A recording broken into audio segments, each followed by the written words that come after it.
ఈ రోజు మనం అశ్విని డైరెక్ట్ చేసిన సిస్టమ్ అనే సినిమా గురించి చూద్దాం. ఈ సిస్టమ్ సినిమా కథ ఫస్ట్ ఫ్లేమ్ నుంచే స్టార్ట్ అవుతుంది. ఇదొక క్రైమ్ డ్రామా. చాలా ఫాస్ట్గా కోర్ట్ రూమ్లోకి వెళ్తుంది. జ్యోతిక, సోనాక్షి సిన్హా ఇందులో లీడ్స్గా ఉన్నారు. వాళ్ళొక కాంప్లెక్స్ లీగల్ బ్యాటిల్ని డీల్ చేస్తారు. మెయిన్గా హీరోయిన్ కోర్టులో స్టెనోగ్రాఫర్గా ఉండే జ్యోతిక హెల్ప్తో కొన్ని కేసెస్ హ్యాండిల్ చేస్తుంది. ఆ కేసెస్ చుట్టూనే కథ తిరుగుతుంది.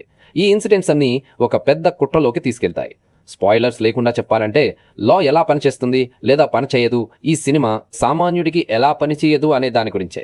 ఒక చాలా ఎమోషనల్ హై క్వాలిటీ ట్విస్ట్కి లీడ్ చేస్తుంది. కొన్ని ఎమోషనల్ సెంటిమెంట్స్ కూడా ఉంటాయి. ఈ సినిమాకి బెస్ట్ థింగ్ ఏంటంటే ఒక్క అన్నెసెసరీ సీన్ కూడా లేదు. ముఖ్యంగా కోర్ట్ రూమ్ డ్రామాకి ఆ మొమెంటం చాలా అవసరం. డైరెక్టర్ దాన్ని చాలా బాగా హ్యాండిల్ చేశారు. స్టార్ట్ నుంచి కథ వెళుతూనే ఉంటుంది, ఎక్కడా ల్యాగ్ ఉండదు. ఏంటి నెక్స్ట్ అనే ఒక వైబ్ ఉంటుంది.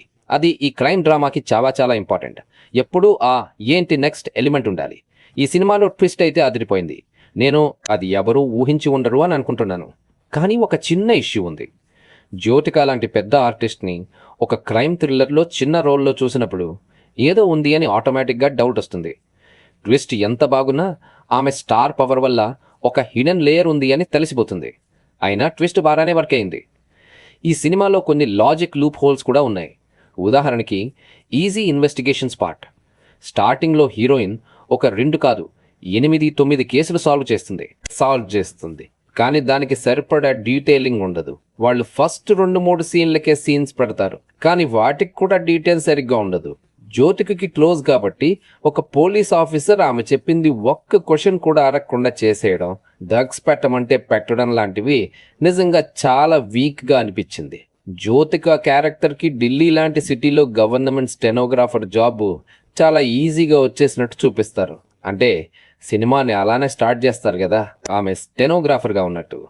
నిజానికి అలాంటి పోస్టులకి లక్షలు ఖర్చు పెట్టి కొన్ని సంవత్సరాలు చదివితే కానీ రావు కదా. డైరెక్టర్ ఇక్కడ ఒక లిబర్టీ తీసుకున్నారు. ఇది సినిమాటిక్ లిబర్టీనే అయినా చూసేటప్పుడు కాస్త ఇరిటేట్ చేస్తుంది, కొంచెం పొడుస్తుంది. ఆ పని జరగడానికి అంత ఈజీగా జాబ్ రావడం అనేది కేక్ వాక్ అని నేను అనుకోవట్లేదు. వందల కొద్దీ క్రైమ్ డ్రామాలు క్లైమాక్స్లో కిల్లర్ ఎవరు అనే దాని గురించి ఉంటాయి, కానీ సిస్టమ్ దానికంటే ముందుకు వెళ్తుంది. లా ఎలా పనిచేయాలి అనేది సామాన్య ప్రజలకి. ఇంతకుముందు ఇలాంటి ఫీల్ గుడ్ ఎండింగ్స్ చాలా చూసినా ఈ సినిమా ఎలాగో ఫ్రెష్గా అనిపిస్తుంది. ఏ ఒక్క పర్టికులర్ సినిమాని గుర్తు చేయదు. అది డైరెక్టర్కి ఒక పెద్ద విన్ అనే చెప్పాలి. ఫైనల్గా చెప్పాలంటే ఫస్ట్ 1 అవర్లో ఆ ఇనీషియల్ కేసెస్ ఇంకొంచెం ఇంట్రెస్టింగ్గా డీటెయిల్డ్గా ఉంటే ఈ సినిమా పక్కా సూపర్ డూపర్ హిట్ అయ్యేది. కానీ ఇప్పుడు కూడా డెఫినెట్గా ఇదొక ఓకేష్ వాచ్. చిన్న ఫ్లాస్ ఉన్న ఓవరాల్ ఎక్స్పీరియన్స్ని పాడు చేయవు. ఎందుకంటే ఆ ఫీల్ గుడ్ క్లైమాక్స్ మనల్ని సాటిస్ఫై చేస్తుంది. ఇది అమెజాన్ ప్రైమ్లో అన్ని లాంగ్వేజెస్లో, అన్ని ఇండియన్ లాంగ్వేజెస్లో ఉంది. సో మీరు ఏది కావాలంటే అది చూసేయచ్చు. డెఫినెట్గా ఒకసారి చూడొచ్చు. ఈ రోజుకంతే. ఇంకో రివ్యూ వీడియోలో మళ్ళీ కలుద్దాం. See you. బాయ్.